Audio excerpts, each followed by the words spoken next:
دل نے یہ کہا کہ حسین تو یہ کہہ گئے کہ اب قیامت تک جو لوگ چاہیں گے ظالم کی آنکھ میں آنکھ ملانا وہ سیدنا امام حسین کی پیروی کریں گے. ظالم سے آنکھ ملانے کی سنت جو قائم کی ہے وہ امام حسین رضی اللہ تعالیٰ عنہ نے کی.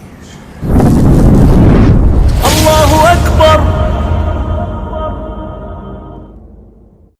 سیدنا امام حسین رضی اللہ تعالیٰ نے کربلا کے میدان میں جو کام انہوں نے کیا دنیا کے لیے آئیڈیل بنا ہے. یہ اگر آپ وشو کا اتہاس اٹھائیں گے، اگر آپ بڑے بڑے لوگوں کی زندگی پڑھیں گے، اگر گاندھی جی کی بھی آپ زندگی پڑھ لیں گے، اگر بڑے بڑے دنیا میں جو لوگ انقلاب لے کے آئیں ان کی زندگی پڑھیں گے نا تو وہ یہ خود کہتے ہیں کہ ہم نے جب سوچا کہ انقلاب برپا کرنا ہے، ہم نے سوچا کہ ظالم کے خلاف بولنا ہے، ہم نے سوچا کہ اس سسٹم کو صحیح کرنا ہے تو ہمت نہیں ہوتی تھی کہ ہم تو تھوڑے سے لوگ ہیں. لیکن کہا کہ جب سیدنا محمد رسول اللہ کے نواسے کو دیکھا، جب کربلا کے میدان میں امام حسین رضی اللہ تعالیٰ عنہ کو تنہا دیکھا، جب ان کو چند بھائیوں کے ساتھ دشمن سے ٹکراتے ہوئے دیکھا، جب ان کے بچوں کی شہادتیں دیکھی تو پھر دل نے یہ کہا کہ حسین تو یہ کہہ گئے کہ اب قیامت تک جو لوگ چاہیں گے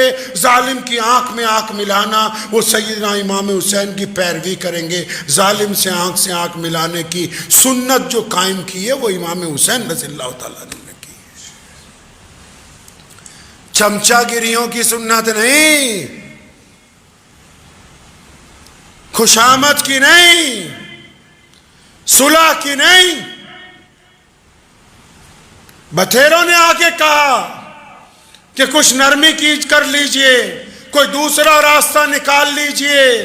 اور سیدنا امام حسین رضی اللہ تعالیٰ عنہ جب نکلے نا میدان میں شہادت سے پہلے، جب بچوں کی شہادت ہو گئی، جب اپنے بھائیوں کی شہادت ہو گئی، جب بھتیجوں نے قربانیاں دے دی، امام حسین نکلے محمد رسول اللہ والی دستار اپنے سر پر لے کے نکلے، مولا علی کی تلوار کو لے کے، اور جب گھوڑے پہ بیٹھ کے دشمن پہ حملہ کیا، ایک ایک بار میں کئی درجنوں کو جب گرایا، واپس آ کر اپنی بہن کو کہا کہ دیکھو زینب ان بدبختوں کی، ان بزدلوں کی اتنی جرت نہیں ہوتی کہ یہ براہ راست میرے مقابلے کے اندر آ سکے. نعرہ تکبیر، نعرہ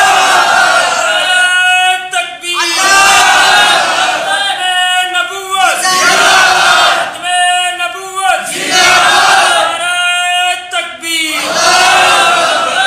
یہ کربلا کے میدان کا درس ہے. کربلا کے میدان نے اسلام کو زندگی دی ہے. جس طرح میدان بدر میں اسلام کی بنیاد رکھ دی گئی، کربلا کے میدان میں اس بات کو طے کر دیا گیا کہ جو ظالم ہیں وہ ہمیشہ الگ رہیں گے، جو حق پرست ہیں وہ ہمیشہ الگ رہیں گے. کربلا کے میدان میں یہ بات طے کر دی گئی کہ کسی کی تعداد کوئی اہمیت نہیں رکھتی. حق پسند جو ہوتے ہیں اگر وہ کم تعداد میں بھی ہو، ان کو سچائی بولنے سے دنیا کی کوئی طاقت روک نہیں سکتی. میدان کربلا نے تو درس دیا ہے لوگوں کو. میدان کربلا نے تو ہمت دی غریبوں کو. میدان کربلا نے تو اتحاد کا سبق پڑھایا. میدان کربلا نے تو شجاعت کا سبق دنیا کو دیا. میدان کربلا نے صبر کر کے دکھایا.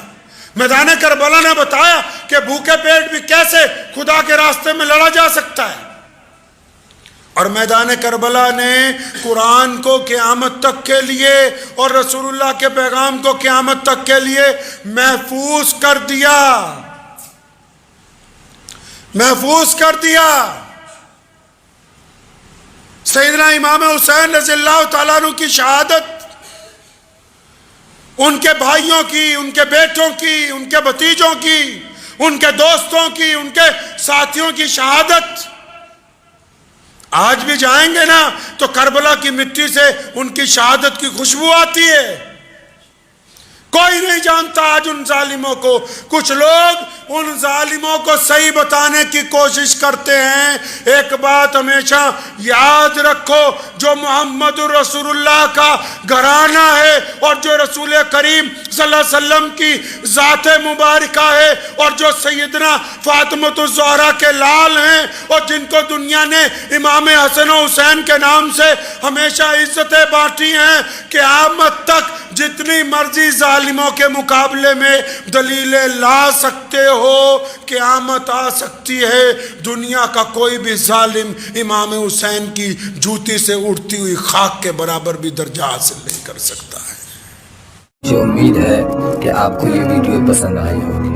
اگر پسند آئی ہو تو یہ آپ اپنے دوستوں کے ساتھ شیئر کریں اور اس چینل کو سبسکرائب ضرور کریں.